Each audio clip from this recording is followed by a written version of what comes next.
So you all might have noticed that not everyone loves annuities. In fact, some people say they hate them. What do you all think are some of the key reasons that this negative sentiment exists despite decades of research that kind of extol their benefits? I think there's a lot of misunderstanding. There are very many different problems. There's a lot of confusion. Some are expensive. Some provide different types of features that consumers may not fully understand. I'd like to add that I think part of the problem with people understanding annuities is that there is no such thing as a single annuity. I think that people really like what they do, but they do so many different things and in so many different ways.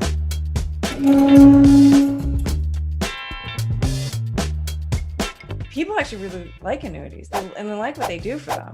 I really strongly believe that, even if we don't love the word annuity, and we're stuck with it. So let's just embrace that. From my perspective, the word annuity is incredibly ambiguous, right? I think that when you say something like an ETF or mutual fund, you have an idea of what that means. But annuity, people don't understand that there are all different types of annuities out there. You have fixed index annuities, you've got registered index annuities, you've got variable annuities, you've got immediate annuities, you've got deferred annuities. You can have this long list. The bottom line is that oftentimes what clients are looking for is clarity about how much income they can spend.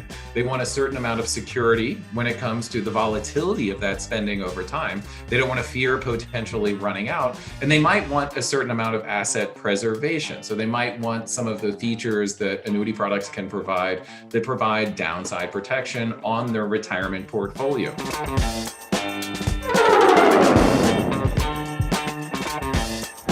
My answer is long. So you go. Just say something cute. I don't know. That's your brand. Cute.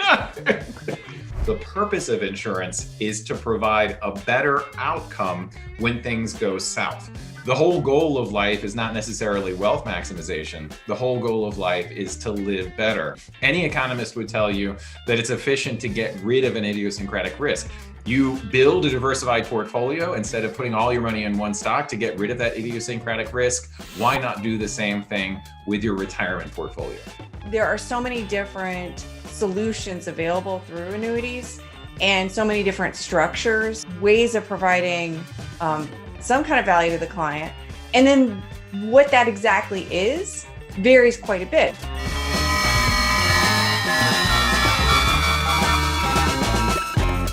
Complexity is actually very valuable to the clients potentially, because what it can do is it can create the ability to really fine-tune the value of a product so it's acutely good for a specific scenario. A good question is, why are they so complex? And I think the answer is because that's what consumers want. They want a combination of longevity protection, they want some liquidity, they want some potential opportunities for gains in their investment within the annuity structure. All of these are difficult to provide without a certain amount of complexity.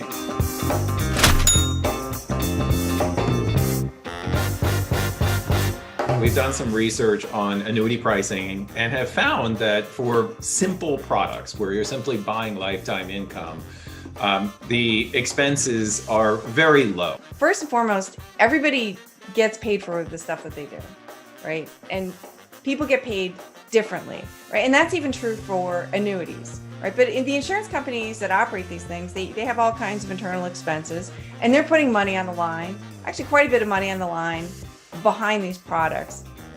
The amount really varies significantly depending on what it is that they're assuring. Insurance Companies aren't going to last very long if they're issuing products or, issuing annuities, whatever it's going to be called.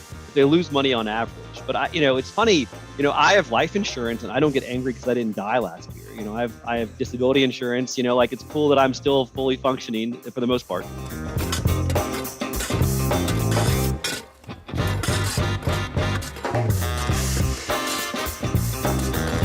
I think the problem is how we've positioned the way that you save for retirement and then fund that spending. People just have this expectation of, I have to have this big balance I can access when you really don't, right? I think that the best ways to create income are illiquid because it does provide that certainty of income. What do you need that liquidity for?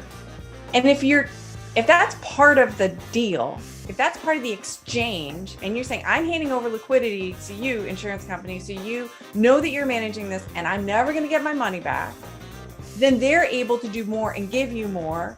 But it just has to be in a situation where you say, I don't need that optionality of getting the money back. I don't have some other use for it. Imagine that you have a wheelbarrow full of bricks of cash, and you have to pick up a brick of cash and pass it to a version of yourself in the future. So the 80-year-old version of you gets a pack of cash, and the 90-year-old version of you gets a pack of cash. And so at the beginning, you have to decide like which versions of you in the future get the cash. And then you pass it to that version of you, but you can't spend it because you've already allocated it for the 95-year-old version of you. So that money is not, it may be sitting in an account somewhere, but it's not necessarily liquid because it has a goal, it has an obligation. Time travel and annuities, this is going interesting places today. I'm supposed to be cute. You're killing it. What is the one most important thing that you want everyone to know about annuities? I think it's really important for people to understand that annuities can do a lot of different things and fit into a client's portfolio and their goals differently. And it's really worth spending some time to learn about that because you can improve outcomes for clients, you can improve satisfaction. And these are really great tools. And obviously not every single tool in the toolbox is going to be right for every single client. I don't think annuity manufacturers or, people who are really fond of them like us, we don't believe that they're all right at the same time. But it's definitely worth spending some time to learn more about it. I think the one thing people should remember about annuities is that the value that they provide is insurance. They're all about protection against risks. And the goal of the advisor is to be able to identify what those risks are when it comes to creating a lifestyle in retirement and select some sort of a combination of investments and product solutions that do the best job at protecting against those risks when it is efficient and in the client's best interest for them to choose a route that incorporates protection. Retirement is the most expensive purchase that a household's ever going to make, right? You're going to have a very large lump sum that you accumulate over your lifetime. Figuring out how to utilize that most effectively to create income in retirement is very complicated. The more knowledge that you have as an advisor and the more tools you have access to help clients accomplish that goal, the better they're going to do. And so I think that the more that you think about what strategies should I be using, I think that you can't not be thinking about annuities in all their forms because they will help some clients, they won't help all clients, but those that they do help, they can help significantly.